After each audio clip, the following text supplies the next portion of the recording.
سلام و درود خدمت شما همراهان عزیز. خیلی خوشحالم که با یک برنامه زنده دیگه در خدمت شما دوستان عزیز هستم. یک مهمان بسیار گرانقدر امروز داریم، جناب آقای سعیدی بزرگوار.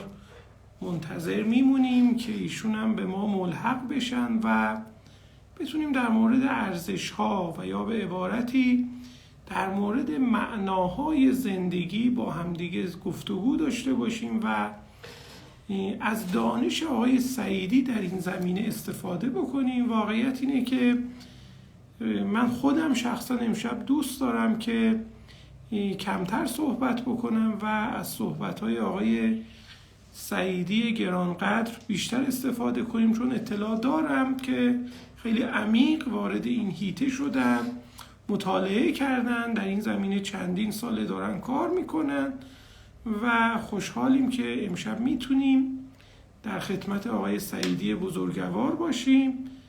من منتظر هستم ببینم که اگه آقای سعیدی هم درخواست بدن به جمع ما بپیوندن و بحث رو شروع بکنیم.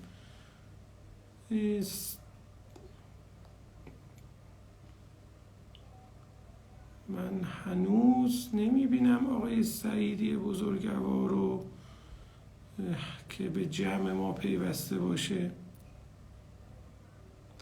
ممنون از شماها لطف دارید دوستان همراهان عزیز، اینقدر به بنده محبت دارید که حقیقتاً خیلی وقتا شرمنده میشم اینقدر با پیام‌های پرمهرتون، بازخوردهای خیلی خیلی مثبت و حقیقتا آدم انگیزه میگیره تو این مسیر بیشتر فعالیت کنه، ادامه بده و از این بابت بی نهایت قدردان تک تک شما عزیزان هستم.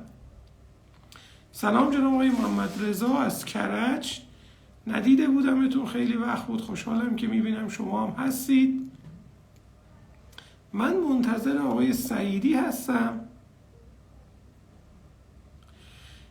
کتاب در زمینه شناخت درمانی یک کتاب فوق‌العاده عالی دکتر قاسمزاده عزیز ترجمه کرده، انتشارات ارجمند. عنوان این کتاب هم هست آنجا که عقل حاکم است. خیلی کتاب خوبیه، اگه نخوندیدش اکیداً توصیه میکنم این کتاب رو بخونید. دوستانی که به حیطه شناخت درمانی علاقه‌مند هستن، کتاب آنجا که عقل حاکم است، ترجمه دکتر قاسمزاده بزرگوار، انتشارات ارجمند. بی نهایت کتاب خوبیه، بی نهایت عالیه و دوست عزیزی که گفته بود کتاب معرفی بکنیم در زمینه شناخت درمانی، این کتاب خیلی خیلی میتونه کمک بکنه. آقای سعیدی بزرگوار رو من میبینمش.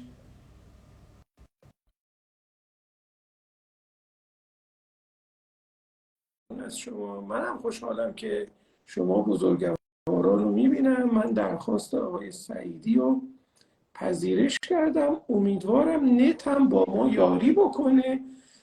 و سلام جناب آقای سعیدی بزرگوار. سلام، احوال شما، وقتتون بخیر. شما بخیر؟ خوبی جناب سعیدی عزیز؟ به لطف شما خیلی متشکرم. شما خواهش میکنم. من اول ابراز خوشحالی میکنم که امشب میتونیم در خدمت شما باشیم و بعد تشکر دارم از شما که پیشنهاد این موضوع با شما بود، قبول زحمت کشیدید و میتونیم حقیقتا از دانش شما، از تجربه شما در این زمینه استفاده بکنیم و از این بابت واقعا قدردان شما هستیم جناب سعیدی عزیز. استدعا میکنم، بیشک نظر لطف شماست و خیلی متشکرم که دعوت رو پذیرفتید و این فرصت رو به من دادید که بتونم حضور پیدا کنم. خواهش میکنم. میخواد جناب سعیدی من یه مقدمه‌ای بگم و بعد دیگه وارد بحث بشیم و بتونیم بیشتر گپ و گفت بکنیم و بتونیم استفاده بکنیم. من بحثم رو با مقدمه کتاب فرانکل شروع میکنم. ویکتور فرانکل روانپزشکی بوده که در جریان جنگ جهانی به اردوگاه کار نازی‌ها میفته و یه خاطره جالبی تعریف میکنه. چون پزشکم بوده، میگه من همون روزای اولی که تو اردوگاه بودم برآورد میکردم، بدن آدما رو چک میکردم، میگفتم این زنده میمونه چون بدن ورزشکاری داره، اصطلاحاً جسم خیلی سالمی داره، و میگفتم این احتمالاً میمیره، این شرایط سخت اینجا رو تاب نمیاره.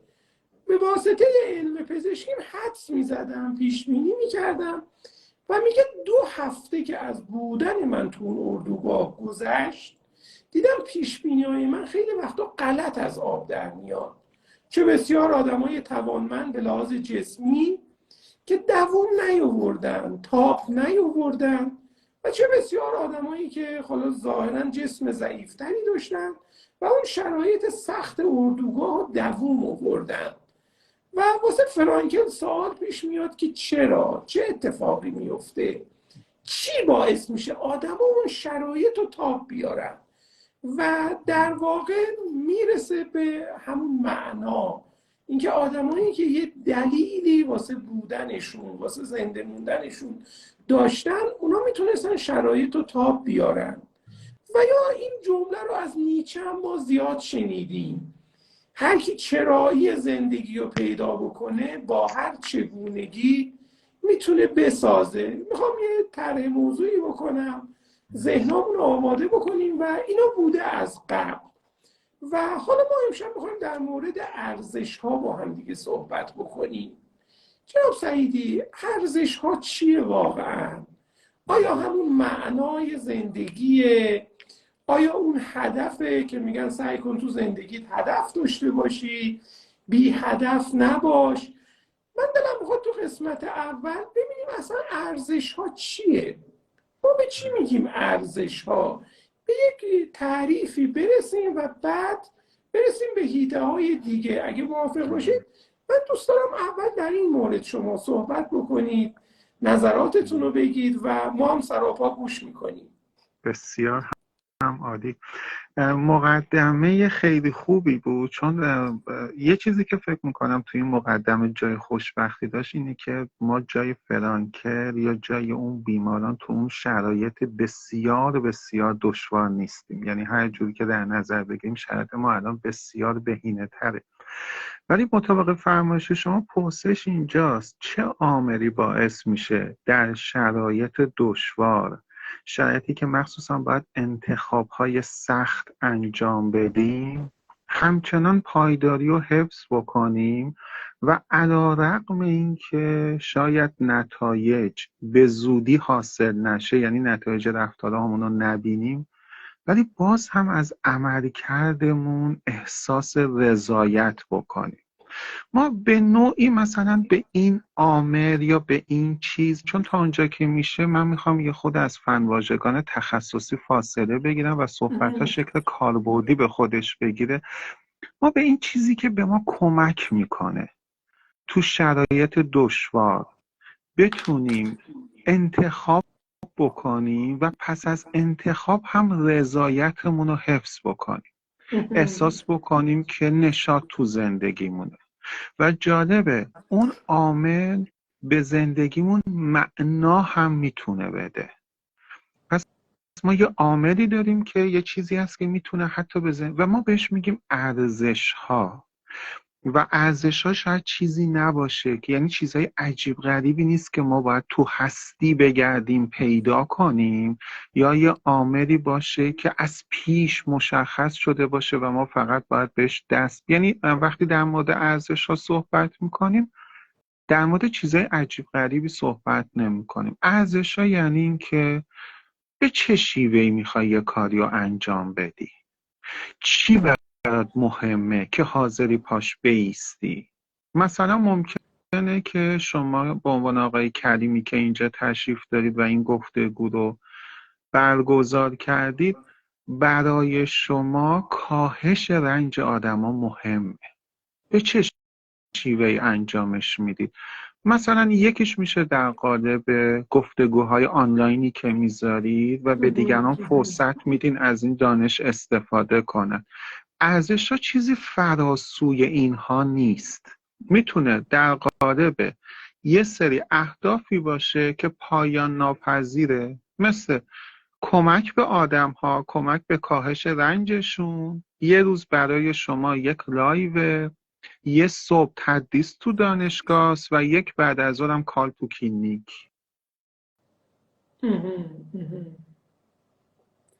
و چیزی که جناب سعیدی خیلی خوب اشاره کردید و اتفاقا فرانکل هم میگه آدم ها تو اون شرایط سخت دست به انتخابای سختی هم میزدن، از همون قضای کم به دیگران هم میبخشیدن. یعنی این انتخاب خیلی انتخاب سختیه دیگه، اینجا پای جون من وسطه، ولی من انتخابم اینه که این بخشی از قضامو یا همه رو به دیگران ببخشم. و به قول شما این نتیجه فوری هم نداره، شاید این نتیجهش بلند مدت مشخص بشه، ولی آدم ها دست به این انتخاب ها میزدن، انتخاب هایی که شاید نتیجه فوری نداشته باشه و از اون طرف پایدارم بودن تو این انتخاباشون. اینجور نبود که یه روز این کار رو بکنم فردا تموم بشه، انگار استمرار داشتن. جناب سعیدی میتونیم بریم ارزش ها دقیقا اون نخیه که این اقدامات رو به هم دیگه وصل میکنه. من آره چه استاره جالبی. بعده یعنی اگه مثل مهره های تسبیح در نظر بگیریم، دونه های خیلی خیلی زیادیه، ولی یه نخی همه اینا رو به یه چیزی وصل کرده. میتونیم بگیم ارزش ها همون میتونه باشه اگه بخوایم تشبیه بکنیم. آره بذارین از همون استعاره استفاده کنیم. اگر مجموعه رفتارهایی که ما انجام میدیم، مثل کارهایی که فرانکل توی اون اردوگاه نازی انجام داد، مثل پرستاری از انسانها، مثل دادن غذا به دیگران، وقف خودش برای اونها، یعنی مجموعه از رفتارهای متفاوت مثل دونه های تسبیح، اینا از یه جا دارن یه قلب تپنده‌ای هست که داره بهشون انرژی میده، داره بهشون معنا میده و اون قلب تپنده ارزش‌های ما هستن. مثلا برای فرانکل کمک به هم نوع ارزشه. این ارزش میتونه در قالب رفتارهای خیلی متنوعی ظاهر بشه. یه بار میتونه با بودن تو اون اردوگاه و وقف خودش برای بیماران ظاهر بشه. یه بار میتونه در قالب بخشش وعده غذایی ظاهر بشه. پس من میتونم بگم که ارزش ها رو ما فقط در یک رفتار نمیتونیم پیدا کنیم. یعنی با توجه به تنوعی که موقعیت ها دارن و انسان هایی که باهاشون روبرو هستیم و شرایط خودمون، ممکنه که این دونه های تسبیح همینطوری بیشتر بشن، متنوع تر باشن و گسترده تر باشن. پس یه چیز هم متوجه شدیم، ارزش ها دایره انتخاب هاست، دایره اجبار ها نیست. شاید اگر اون نازی ها فرانکل رو مجبور میکردن که تو اردوگاه با عنوان یک پزشک مشغول به کار بشه، اون از اون اجبار احساس رضایت نمیکرد، ولی اینکه خودش انتخاب کرد بمونه علیرغم اون شرایط دشوار، این باعث شدش که اون معنا و رضایت و نشاط و علیرغم تمام سختی ها بتونه به دست بیاره. و سوالی که اینجا مطرح میشه جناب سعیدی، دیدم چند بار واژه رضایت رو به کار بردید. ما مثلا از 1970 به این طرف خیلی بحث حال خوب مطرحه. میگه سعی کن حالت خوب باشه، سعی کن خیلی حالا به چیزای منفی فکر نکنی، سعی کن که مثبت اندیش باشی، قدردان زندگی باشی، یا از این جور مسائل. من دیدم شما گفتید که وقتی ما انتخاب هامون بر اساس ارزش ها باشه و این انتخاب آگاهانه باشه، رضایت به همراه میاره. حالا حتی در کوتاه مدت هم نه در بلند مدت یه رضایتی میاره. ممکنه یک کسی از من و شما این سوالو بپرسه چرا ما اصلا باید معنایی تو زندگی داشته باشیم؟ چرا باید ارزش‌ها رو دنبال بکنیم؟ خب بریم دنبال حال خوب دیگه، یعنی بریم دنبال اینکه حالمون خوب باشه. حالا که من فهمیدم ارزش‌ها یعنی اون الگوهای رفتاری، شما مثال زدید ممکنه ارزش یک کسی کاهش رنج دیگران باشه و این تو چیزای مختلف میتونه خودشو نشون بده. به قول شما یه زمانی غذامون رو به یک کسی میدیم، یه زمانی همدلی میکنیم، یه زمانی دست یک کسی میگیریم از خیابون رد میشیم. ارزش ها یعنی چیزای عجیب غریبی نیستن، دقیقا همینا. ولی سوال مهمی که اینجا پیش میاد دلیلش چیه که ما بر اساس ارزش زندگی بکنیم؟ خب این آرامشی که همه میگن، این خوشبختی که همه میگن، بهتر نیست ما بریم دنبال اون مسیره، دنبال اون حال خوبه؟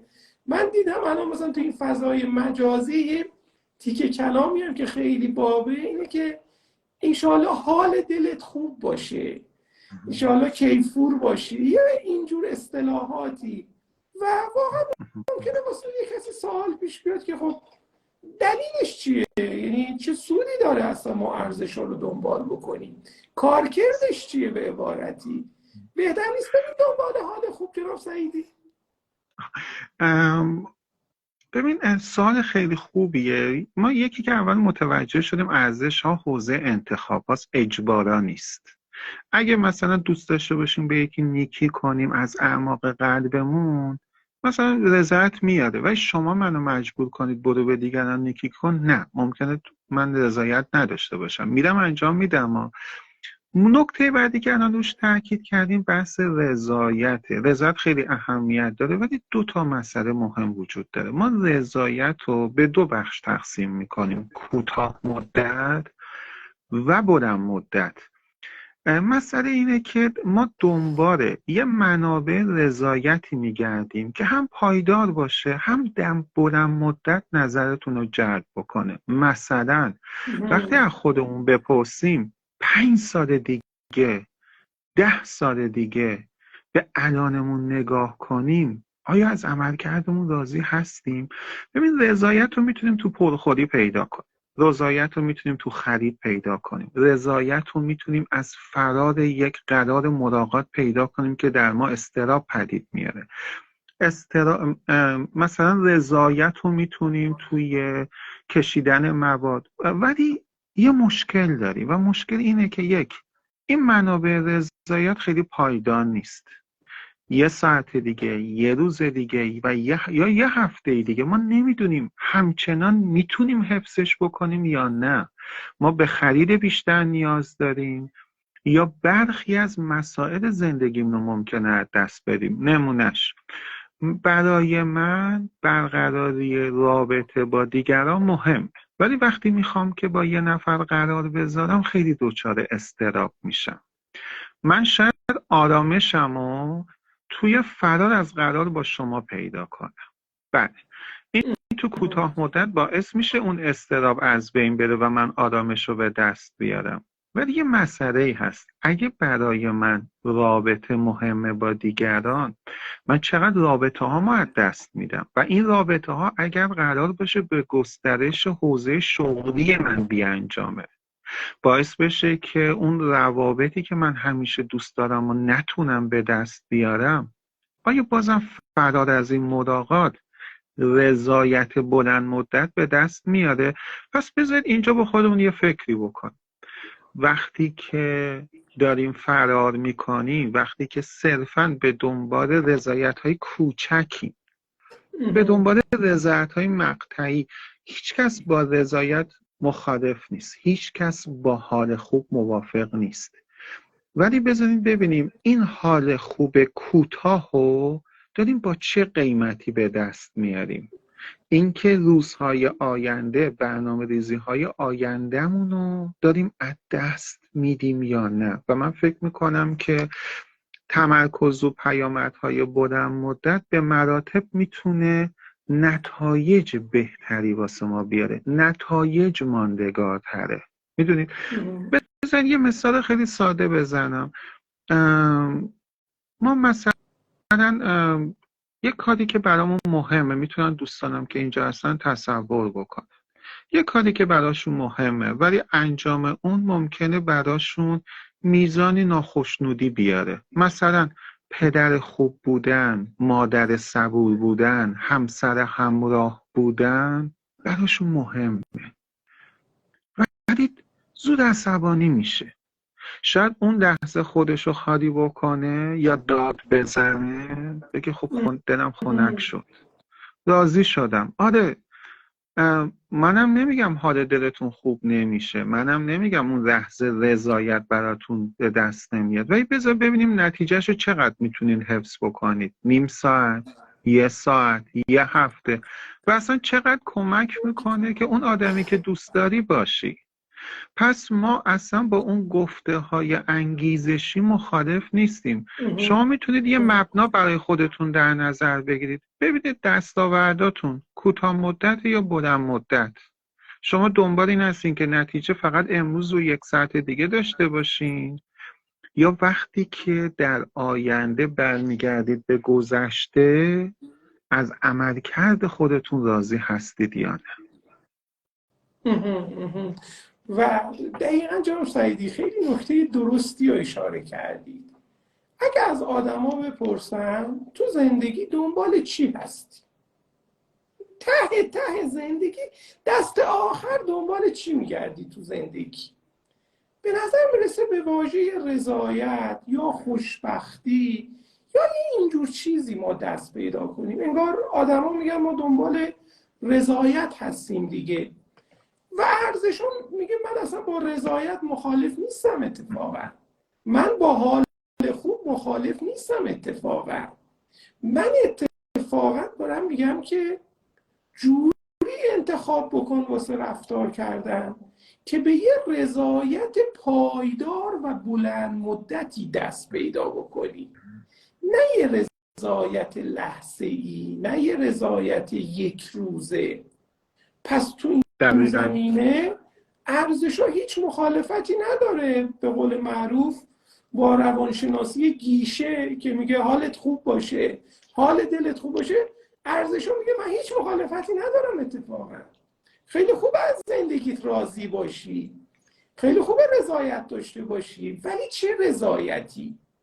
ببین چی میدی و چی میگیری، چقدر داری هزینه میکنی و چقدر داری به دست میاری. خیلی وقتا اون هزینه‌ای که داریم میکنیم نسبت به اون رضایتی که به دست میاریم اصلا توجیه پذیر نیست. یه کتابی من میخوندم جناب سعیدی، همسو با صحبتی که شما کردید، که این خیلی وقتا من داد میزنم سر بچه‌م، دلم هم خنک میشه، راضی میشم اون لحظه، ولی 2 تا اتفاق میفته. این رضایت کوتاه مدت، 2 اون آدمی که من میخواستم باشم دیگه نیستم. اون پدر صبور، اون مادر صبور. یه کتابی میخوندم آقای محمد جعفر مصفی نوشته بود، فوت کردن آقای محمد جعفر مصفی. عنوان این کتاب خیلی جالب بود، نامه‌ای به ندیده‌ام، یعنی واسه چند نسل بعد یه کتاب نوشته بود. این مقدمه خیلی چیز جالبی میگفت. من چند ماهی کارم این بود، میرفتم تو پارک‌ها مینشستم با افراد سالمند در گفتگو رو باز میکردم. بعد میگفتم پدرم، مادرم، اگه برگردی 30 سالگی، آیا اینجوری که الان زندگی کردی بازم اینجوری زندگی میکردی؟ و چیزی که خیلی عجیبه میگه حتی 1 نفرم پیدا نشد بگه آره. تقریبا 100% آدما میگفتن نه. و به نظر میرسه نکته‌ای که شما گفتید اینجا دخیله. اون آدمی هم که 90 سالشه اونم دنبال رضایت بوده، قطعاً یه جاهایی هم رضایت رو تجربه کرده، اصلا هیچ شکی نیست، ولی این رضایت اینقدر پایدار نبوده که تو 80 سالگی اونو راضی نگهش داره. پس میتونیم اینجوری بگیم ارزش‌ها واقعا مخالف این نیست که ما از زندگی راضی باشیم، اصلا دنبال اینه. مخالف این نیست که حال دل آقای سعیدی خوب باشه، خیلی هم خوب، ولی با چه هزینه‌ای و چقدر پایداره. پس میتونیم بگیم ارزش ها به ما کمک میکنن. در واقع گام برداشتن در جهت ارزش ها به ما کمک میکنه یک رضایت پایدار و طولانی مدت رو تجربه کنیم. درسته جناب سعیدی؟ دقیقاً مطابق فرمایش شما. ما چند تا عامل واسه شناسایی ارزش‌ها میخوام. یکی از این مواردی که شما فرمودید رضایت پایدار بوده، یعنی بعد از عمل هم رضایت از دست نره. بعد خودمون نگیم کاش این کار انجام میدادم، یا بهتر بود انجام بدم، یا ای بابا این چه کاری بود کردم. ولی یه عاملی هست که روانشناس گیشه‌ای یه مقدار ما رو گمراه میکنه، این که در مسیر ارزش ها بودن یا ارزش مدار زندگی کردن رو یکی از شاخصه هاشو حال خوب در نظر میگیره. چرا؟ ما یه مشکلی داریم، اینه که ما خیلی احساسات، هیجانات و خاطرات و افکارمون رو نمیتونیم کنترل کنیم. یعنی یه دکمه اینجا وجود نداره که من بزنم و الان خوشحال بشم، یا وقتی غمگینم دکمه‌ای باشه که فشار بدم و یه دفعه حالم خوب بشه، یا این دکمه رو فشار بدم الان دیگه هیچ خاطره ناخوشایندی سراغ من نیاد. ولی نشانه هایی که اونا میدن اینه: اگه حالت خوب بود پس تو مسیر ارزش هایی، ولی حالت خوب نبود تو مسیر ارزش ها نیستی. ببینید ارزش ها میتونه با حال خوب همراه باشه ولی نشانش نیست. بذارید به این شکل بگم، شما صبور بودن براتون ارزشه دیگه. مثلا خسته میایید خونه، فرزند کوچیکتون علاقه‌مند هستش که باش وقت بگذرونید، شما نیاز به استراحت دارید، وارد اتاق میشید و یک دفعه با سر صدای بچه از خواب بلند میشید. اون لحظه که از خواب میپرید من فکر نمی‌کنم هیچ کدومون احساس خوب رو تجربه کنیم. ولی اون لحظه که داد نمیزنید، اون لحظه که تأمل میکنید، و یا اون لحظه که شاید تو اوج خستگی با بچه‌تون کارتون تماشا میکنید، با وجودی که اون احساس خستگیه، ولی از عملکردتون به عنوان پدر صبور یا مادر صبور راضی هستید. پس یکی از شاخصهای ارزش‌ها اینه که میتونه با احساس خوب همراه باشه، ولی صرفاً به این معنا نیست که ارزش‌ها همون حال دل خوبه. من چیزی که همیشه به مراجعین میگم آقای سعیدی، میگم اگه بر اساس ارزش ها عمل کردی و حال خوبم تجربه کردی، اون حال خوب اشانتیون دنیاست به تو، هدیه دنیاست که گفته حالتم خوب باشه. ولی دیفالت این نیست، پیشفرض این نیست که هر بار من بر اساس ارزش ها زندگی کنم به لحاظ احساسی حالم خوب بشه. به لحاظ شناختی از عمل کردم راضی هستم، ولی به لحاظ احساسی واقعا ممکن اصلا حالم هم خوب نباشه.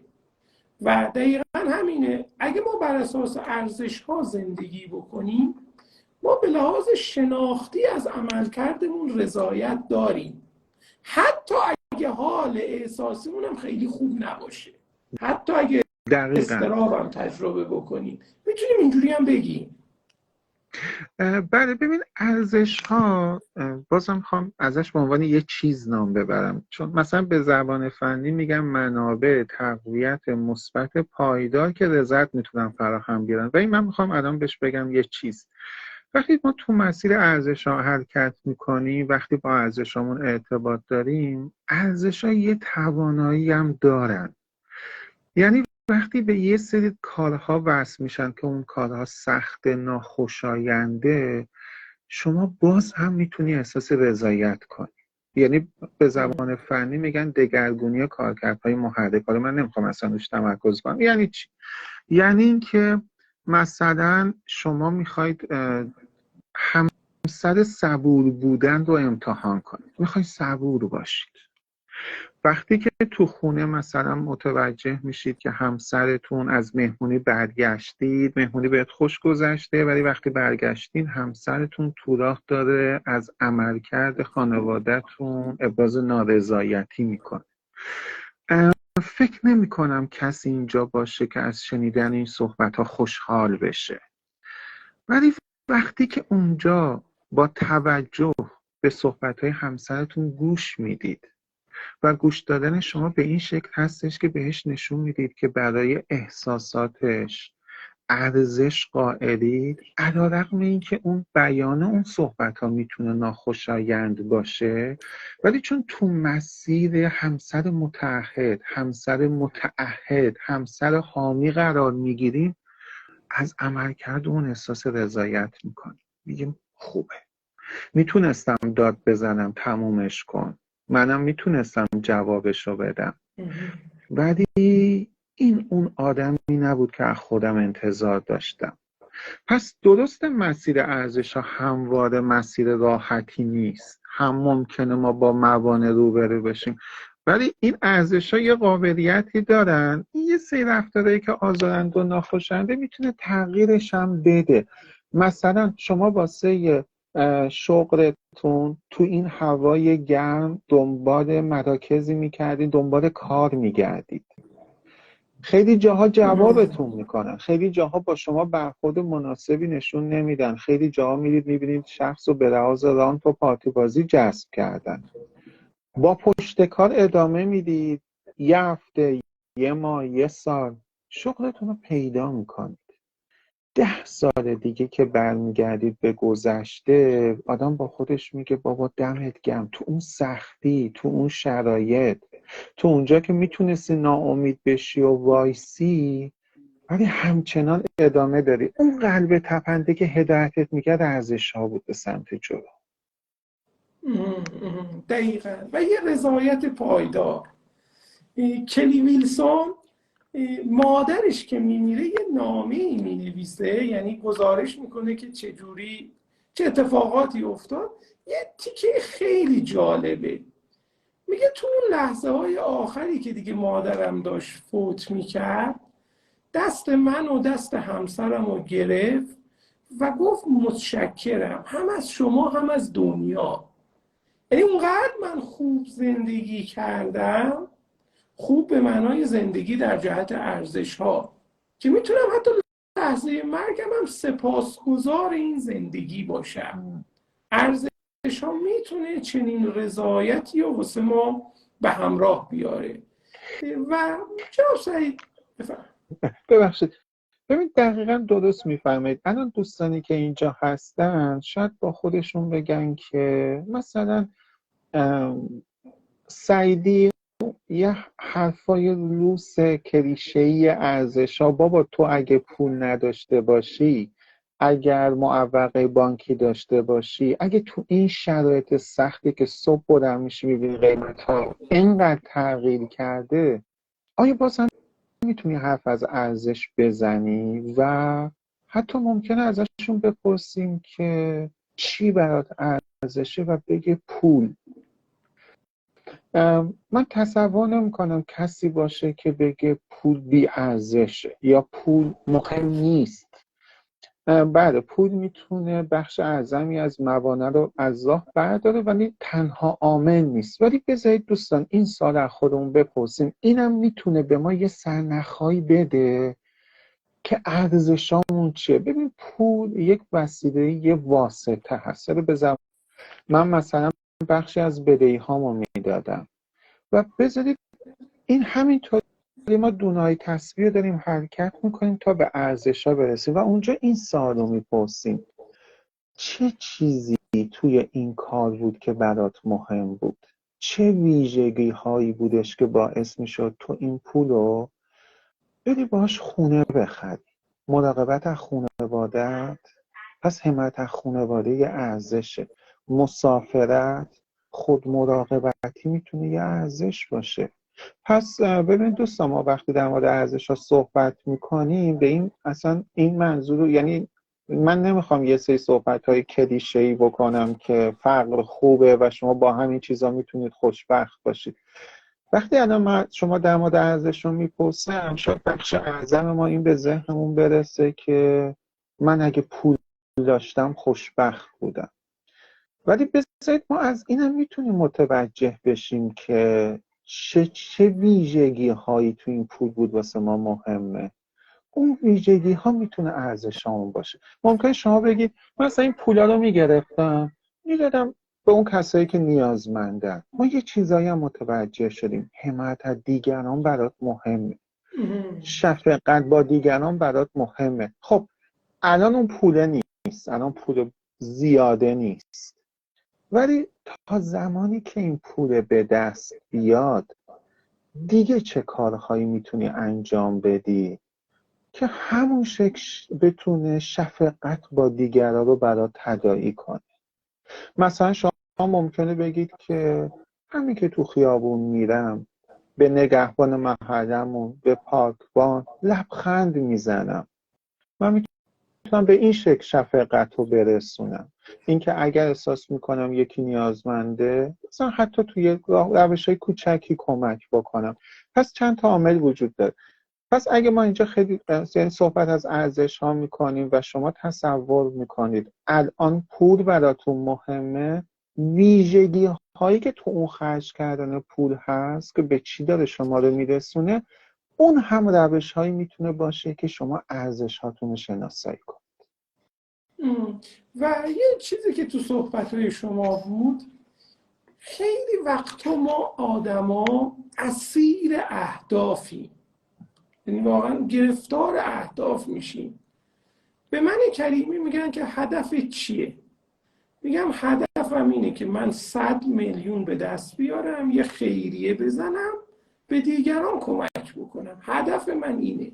بعد از من میگم الانم به دیگران کمک میکنی؟ میگم نه دیگه، من که 100 میلیون الان ندارم، باید صبر کنم این پول آروم آروم جمع بشه 100 میلیون و خیریه رو بزنم. الان چی؟ نه من به اون هدف نرسیدم. میشه اینجوری بپرسیم خب پس این که میخوای 100 میلیون به دست بیاری، میخوای به دیگران کمک بکنی، انگار خود این 100 میلیونه 50، انگار خود این پوله واسط مهم نیست، کمک به دیگرانه واسط مهمه، نه اون مبلغه، نه اون عدده. میتونیم اینجوری هم بگیم وقتی ما اسیر اهداف میشیم یه زندگی نزیسته زیادی رو شونه های ما میمونه، چون همش منتظریم من به نقطه A برسم بعد شروع میکنم دیگه.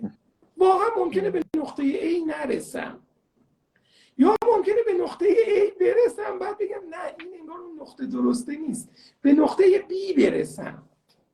ولی ارزش ها دست ما رو باز میذاره.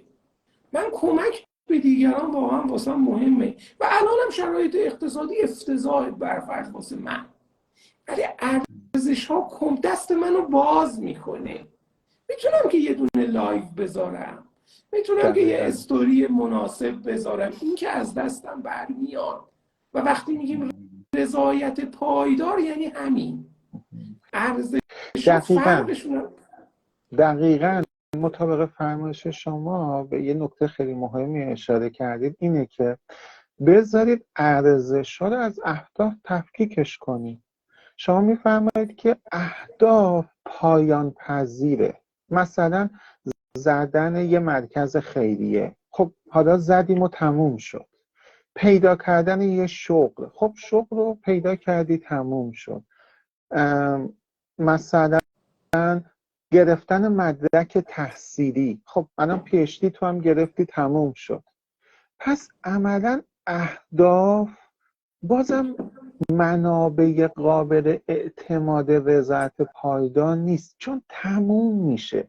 ما یه منبع میخوایم که پایان ناپذیر باشه، لایتناهی باشه. شاید دوستان الان مثلا یه خود با صحبت ها آلمانی به نظر برسه، ولی بذار ببینیم که کمک به هم نوع واسه شما یه ارزشه. شما میتونید در قالب زدن یه مرکز خیریه پیگیریش بکنید، میتونید در قالب یه لایو پیگیریش بکنید، حتی میتونید در قالب ارسال یه پست به یه دوست پیگیریش بکنید. پس اهدافا تموم میشه. وقتی تموم بشه چند تا مشکل هست. پس اون منبع این قلب تپنده اگه اهداف باشه، هدف تموم بشه، این قلب وای میسته. قلب وایس رضایت کاهش پیدا میکنه. دقیقاً. رضایت کاهش پیدا کنه، سطح انگیزشتون میاد پایین. ولی ارزش ها اینطوری نیست. ارزش ها هی رفتار میآفرینه. شما کمک به هم نوع براتون مهمه، یه روز لایو میذارید، فردا میان اینستاگرام رو میبندن. شما چی کار میکنی؟ شما میای درمان گروهی میذارید توی مثلا کلینیکتون نیمبها، درمان فردی میذارید برای کسایی که بضاعت مالی ندارن رایگان، و یا حتی سعی میکنید به صورت غیر آنلاین مراجعتون رو پیگیری بکنید، تلاش ببینید. پس ما یه عالمه ارزش ها میتونه اهداف بسازه. میدونید شما وقتی بعدا کمک به هم نوع مهمه، یه هدف میشه گرفتن مدرک تحصیل، یه هدف میشه رفتن تو کارگاه ها و کسب مهارت، یه هدف میشه دریافت پروانه نظام روانشناسی، یه عالمه هدف میسازه. ولی ارزش تموم نمیشه. شما تا پایان عمر میتونید به دیگران به اشکال مختلف برای کمک رفتارهای متنوعی داشته باشین. پس اهداف پایان پذیره، ارزش ها پایان پذیر نیست. اهداف و ارزش ها یکی نیستن. ارزش ها میتونن هدف آفرینی بکنن. بعضی از اهداف کوتاه مدته، مثل حضور در این کارگاه، حضور در این لایف. بعضیاشون میان مدت فارغ التحصیل بشید، بعضیاشون بلند مدت کلینیک خودتون رو بزنید. دونه دونه اینا به یه چیز وستن، به سر اون تصفیه. و سر اون تصفیه چیه؟ کمک به هم نوع. بعد جناب سعیدی، نکته جالب اینجاست، نوروساینس هم خیلی همسو با اینه. من یه مقاله‌ای میخوندم خیلی جالب، اینکه چرا وقتی عمری در انتظار رسیدن به معشوقی هستیم، چرا وقتی بهش میرسیم دوران وصال اینقدر کوتاهه؟ طرف 2 سال 3 سال لهله میزده به فلان کس برسه. چرا وقتی ما میرسیم اینقدر دوران وصال کوتاهه؟ چون به چشم یه هدف نگاه میکرده. دقیقاً من با این فرد ازدواج کنم، نه اینکه همسر خوبی باشم واسش، نه اینکه همراه خوبی باشم، من این آدم رو به دست بیارم. خب به دست آوردی دیگه، تیک خورد رفت به یه کارش، مشخص رضایت پایداری ایجاد نمیشه. اون دوران وصال خیلی کوتاهه. من فکر میکنم واقعا شاید بزرگترین ایراد هدف‌ها، یعنی اگه هدف مدار صرف زندگی کنیم، اینه دوران وصال کوتاهه.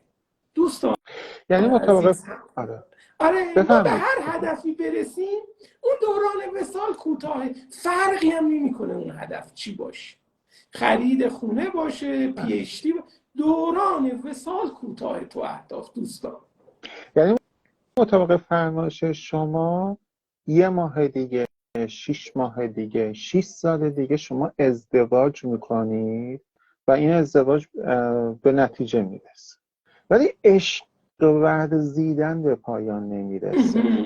در اون سال، 5 سال بعد، 50 سال بعد، و شما همچنان به همسرتون میتونید عشق بورزید، ولی به این معنا نیستش که شما هر روز ازدواج دارید میکنید.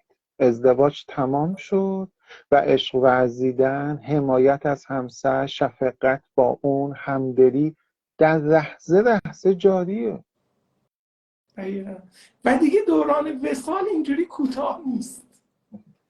یعنی دقیقاً ارزش‌ها یه جاده‌ای از وصال واسه ما ترسیم میکنه و من فکر میکنم این بزرگترین حسنشه. و مطابق فرمایش شما ارزش‌ها شیوه رسیدن به وصال رو هم مشخص میکنه. مثلا با صبوری، با همدلی. درسته ممکنه زمان بر بشه، ممکنه شما به موانع مالی بر بخورید، ولی همچنان تاب‌آوری رو حفظ میکنید، همچنان صبورید، همچنان همراهید. پس ارزش‌ها شیوه های رفتاری هم هستن. علاوه بر اینکه جهت رو به ما نشون میدن، شیوه رسیدن به جهت رو هم میتونن به ما نشون بدن. دقیقاً. جناب سعیدی، من حقیقتا دارم لذت میبرم از شنیدن صحبت‌های شما.